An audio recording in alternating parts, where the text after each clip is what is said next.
sign of enhanced police authorities' response to all of the mayhem and chaos that we've seen. And there it is, our first look at it. And Captain Ron, you said it was there. You were showing it to us.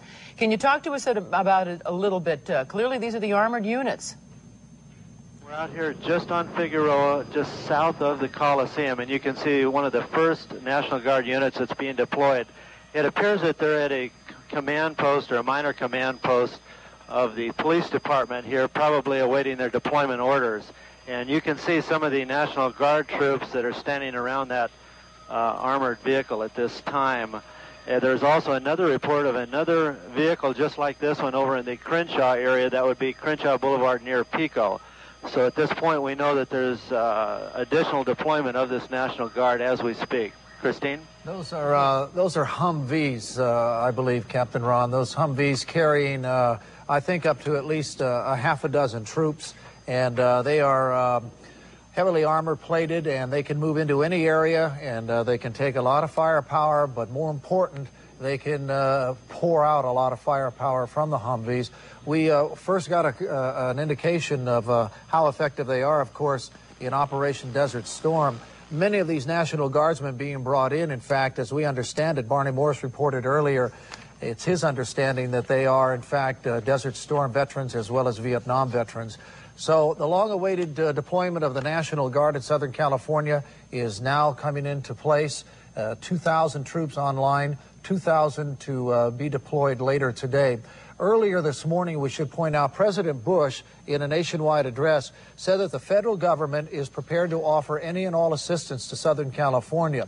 Now, that could include federal troops if need be. Now, don't get me wrong, I'm just trying to give you some insight as to what the president was suggesting without saying it directly. If the National Guard in California is unable to take care of this situation in terms of enough personnel online, federal troops, Army Reserve troops, and there is a difference between the National Guard and Federal Army Reserve troops, could be activated as well. So I think they'll do this in stages. They will watch the first deployment of the 2,000, see what impact they have. The second deployment of 2,000 coming in at dusk this evening, their deployment, and they will monitor the situation. More guardsmen can be put on alert. We are without any question in our mind that the various armories around California have been notified that they are on at least some sort of standby basis. Guardsmen have been told, probably, Chris, to just be ready to take that phone call and to get to the armories and to be deployed.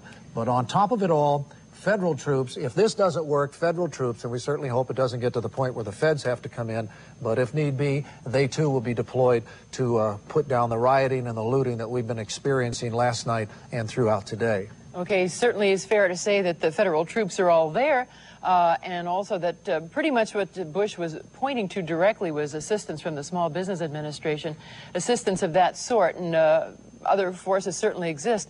Probably what most people view this, the greatest value existing, is in a show of force. Soon, presumably, they'll be moving out, and it'll be an impressive thing, because one thing that has worked all along, while very few shots have been fired mercifully, is that once a police presence is established, people, at the very least, will move out. They'll stop doing whatever it is they're doing, if there are enough of them. Unlike that awful looting scene that Joe McMahon showed us just a little while ago, where people were moving out by the hundreds, swarming into stores and swarming back out with an enormous amount of goods. And what we saw was very, very sad, really. We saw about 4 or 5 police officers standing there dejectedly. There's quite literally nothing they can do. No, on any reasonable terms, there is nothing that 4 or 5 police officers should even try to do at that point. So, but a greater presence has worked. Whenever there have been more police officers, it has, in fact, been effective. These people will be most effective, too, Christine, with the shooters. We saw it in Compton, the police officers who were deployed when shots were fired. These people, these soldiers, will take on a much stronger posture, and they will move right into the situation. This is Figueroa and Vernon.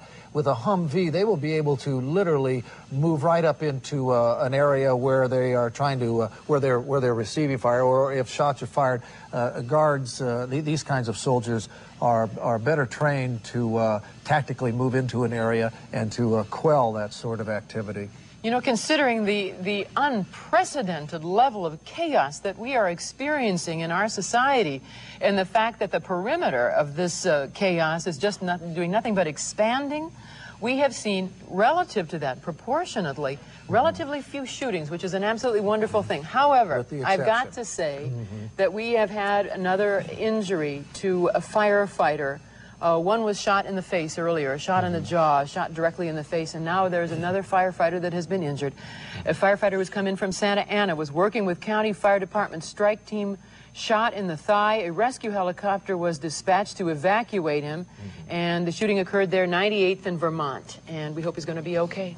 All right, I'm Harold Green. You know Christine Lund. We are online. This is KABC TV, Channel 7 in Los Angeles.